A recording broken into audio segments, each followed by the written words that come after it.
আসসালামু আলাইকুম। সংবাদে আপনাদের সবাইকে স্বাগতম জানাচ্ছি আমি রোজ। শুরুতেই সংবাদ শিরোনাম। নেতানিয়াহুকে ক্ষমা করে দেওয়ার আহ্বান ট্রাম্পের। গোপনে ইসরায়েলকে সাহায্য করেছে যে ৬ মুসলিম দেশ। গাজার সব সীমান্ত ক্রসিং খুলে দেওয়ার আহ্বান জাতিসংঘ ও রেড ক্রসের। গাজা শান্তি সম্মেলনে ইটালির প্রধানমন্ত্রীকে সুন্দরী বললেন ট্রাম্প। এতক্ষণ শুনছেন সংবাদ শিরোনাম, এখন বিস্তারিত।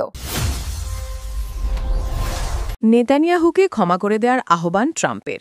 ইসরায়েলি প্রধানমন্ত্রী বেনিয়ামিন নেতানিয়াহুকে ক্ষমা করে দেওয়ার জন্য দেশটির প্রেসিডেন্ট আইজ্যাক হারজাগের প্রতি আহ্বান জানিয়েছেন মার্কিন প্রেসিডেন্ট ডোনাল্ড ট্রাম্প। সোমবার ১৩ই অক্টোবর জেরুজালেমে ইসরায়েলি পার্লামেন্টে দেওয়া ভাষণে এ আহ্বান জানান ট্রাম্প।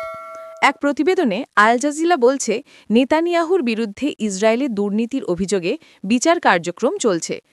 ট্রাম্প ইসরায়েলের পার্লামেন্টে ঘণ্টাখানেকের বেশি সময় ভাষণ দেন।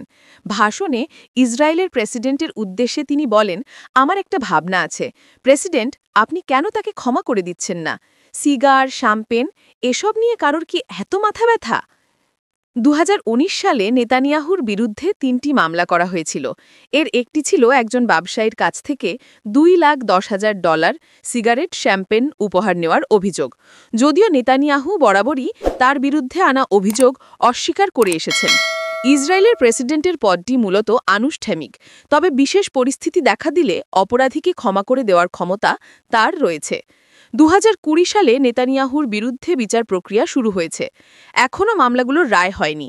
গাজায় ২ বছরের বেশি সময় ধরে চলা ইসরায়েলের যুদ্ধ এবং মধ্যপ্রাচ্যের সংঘাতময় পরিস্থিতিতে এই বিচার প্রক্রিয়া বারবার ব্যাহত হয়েছে।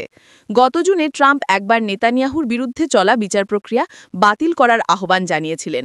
এই বিচার প্রক্রিয়াকে একজন নির্বাচিত দক্ষিণপন্থী নেতাকে উৎখাতের লক্ষ্যে বামপন্থীদের রাজনৈতিক হয়রানির ঘটনা বলে আখ্যায়িত করেছেন নেতানিয়াহু। গোপনে ইসরায়েলকে সাহায্য করেছে যে ৬ মুসলিম দেশ। মুখে মুখে গণহত্যাকে নৃশংস বর্বর বললেও গোপনে ইসরায়েলকে নানাভাবে সাহায্য করেছে মধ্যপ্রাচ্যের ৬ মুসলিম দেশ। হামাস ইসরায়েল যুদ্ধে গাজাবাসীর সঙ্গে বিশ্বাসঘাতকতা করে সামরিক সহায়তা দিয়েও তেল আবিবের পাশে থেকেছে দেশগুলো। সদ্য ফাঁস হওয়া এক মার্কিন নথিপত্র থেকে যুক্তরাষ্ট্রের শীর্ষস্থানীয় সংবাদ মাধ্যম ওয়াশিংটন পোস্ট জানিয়েছে, আরব মুলুকের মার্কিন দোসর ওই আরব রাষ্ট্রগুলোর প্রথম কাতারই সৌদি আরব। সঙ্গী ছিল বাহরাইন, মিশর, জর্ডান, কাতার ও সংযুক্ত আরব আমিরাত। শনিবার পত্রিকাটির এক প্রতিবেদনে বলা হয়, এই দেশগুলো যুক্তরাষ্ট্রের নেতৃত্বে ইসরায়েলের সঙ্গে আঞ্চলিক নিরাপত্তা কাঠামো নামে গোপন সামরিক জোটে যুক্ত হয়ে কাজ করেছে। প্রতিবেদনে বলা হয়, আরব দেশগুলো পর্দার আড়ালে ইসরায়েলি সেনা ও মার্কিন বাহিনীর সঙ্গে যৌথ মহড়া, গোপন বৈঠক ও তথ্য আদান-প্রদান চালিয়ে গেছে। ২০২৪ সালের মধ্যে এই ৬ আরব দেশ যুক্তরাষ্ট্রের রাডার ও সেন্সর নেটওয়ার্কের সঙ্গে যুক্ত হয়ে যায়। এর মাধ্যমে ইরানের ক্ষেপণাস্ত্র ও ড্রোন মোকাবিলার নাম করে তেল আবিবের সঙ্গে কার্যত একীভূত হয় তাদের সেনাবাহিনী। সেপ্টেম্বর মাসে ইসরায়েলি বিমান হামলায় দোহায় নিহত হন একাধিক হামাস নেতা। আরব ইসরায়েলি এই গোপন সহযোগিতা তখন বড় সংকটে পড়ে। ওই ঘটনায় যুক্তরাষ্ট্রের প্রেসিডেন্ট ডোনাল্ড ট্রাম্প ফোনে ইসরায়েলি প্রধানমন্ত্রী নেতানিয়াহুকে কাতারের কাছে ক্ষমা চাইতে বাধ্য করেন। ইসরায়েলের হামলার দিন থেকেই গাজার অসহায় মানুষের অধিকার নিয়ে বক্তব্য দিয়ে আসছেন আরব নেতারা। তবে মধ্যপ্রাচ্যের এসব দেশের ভূমিকা যুদ্ধবন্ধে ছিল একেবারে নীরব দর্শকের মতোই। ওয়াশিংটন পোস্ট এবং ইন্টারন্যাশনাল কনসোর্টিয়াম অফ ইনভেস্টিগেটিভ জার্নালিস্টের হাতে আসা মার্কিন গোপন নথিতে বেশ কিছু চাঞ্চল্যকর তথ্য সামনে আসে। নথিতে বলা হয়, ২০২২ সালে মার্কিন সেন্ট্রাল কমান্ড বা সেন্টকমের নেতৃত্বে এই জোট গঠিত হয়। জোটটির মূল লক্ষ্য ছিল ইরানের হুমকি মোকাবিলা। তবে বাস্তবে এই জোটটির কার্যক্রমের বড় অংশই ছিল গাজা ও হামাস বিরোধী যুদ্ধ প্রশিক্ষণ ও গোয়েন্দা তথ্য বিনিময়। গাজার সব সীমান্ত ক্রসিং খুলে দেওয়ার আহ্বান জাতিসংঘ ও রেড ক্রসের।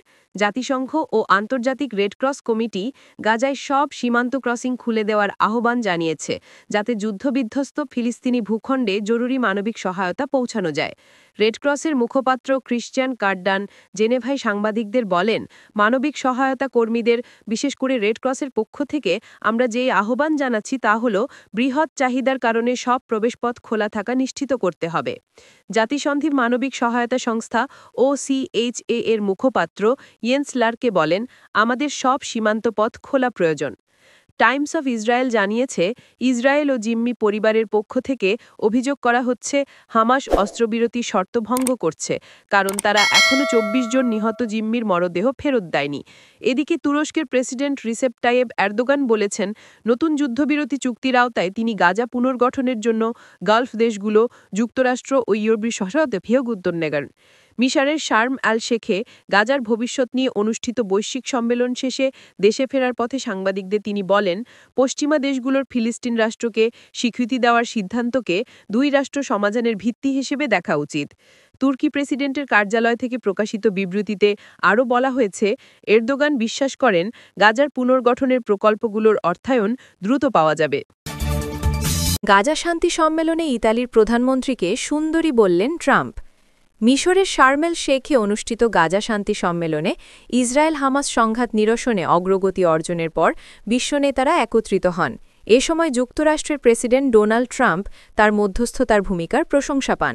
তবে আলোচনার চেয়ে বেশি মনোযোগ করে ইতালির প্রধানমন্ত্রী জর্জিয়া মেলোনিকে ঘিরে তার মন্তব্য, যা মুহূর্তে সামাজিক যোগাযোগ মাধ্যমে আলোচনার ঝড়। বক্তৃতার সময় ট্রাম্প উপস্থিত বিশ্বনেতাদের ধন্যবাদ জানাতে গিয়ে মেলোনির প্রতি ব্যক্তিগত মন্তব্য করেন। তিনি বলেন, আমাদের এখানে এক নারী আছেন, এক তরুণী। আমি আসলে এটা বলার অনুমতি পাই না, কারণ যুক্তরাষ্ট্রে কোনো নারীকে সুন্দর বললে সাধারণত সেটিই হয় আপনার রাজনৈতিক জীবনের সমাপ্তি। এরপর মেলোনির দিকে ঘুরে ট্রাম্প যোগ করেন, আমি ঝুঁকি নিচ্ছি, কিন্তু বলতে চাই আপনি সত্যিই সুন্দরী। আশা করি এতে আপনি কিছু মনে করবেন না। এখানে আসার জন্য ধন্যবাদ, আমি কৃতজ্ঞ। এই মন্তব্যের ভিডিও ক্লিপটি দ্রুত সামাজিক যোগাযোগ মাধ্যমে ছড়িয়ে পড়ে।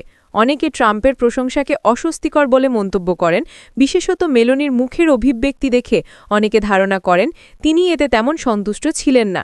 একই সম্মেলনে মেলোনির আরেকটি ভিডিও ব্যাপকভাবে ভাইরাল হয়, যেখানে তাকে তুরস্কের প্রেসিডেন্ট রিসেপ তাইয়েব এরদোগানের সঙ্গে হাস্যরসতক আলাপ করতে দেখা যায়। পাশে ছিলেন ফ্রান্সের প্রেসিডেন্ট ইমানুয়েল ম্যাক্রঁ। ভিডিওতে এরদোগান মেলোনিকে উদ্দেশ্য করে বলেন, আপনাকে দেখতে চমৎকার লাগছে, তবে আমি আপনাকে ধূমপান সারতে বাধ্য করব। মেলোনি তখন হাসতে হাসতে জবাব দেন, আমি জানি। ট্রাম্প ও এরদোগানের সঙ্গে এই দুই ভিন্ন মুহূর্তের ভিডিওর কারণে মেলোনি সামাজিক মাধ্যমে আলোচনার কেন্দ্রবিন্দুতে পরিণত হয়েছেন।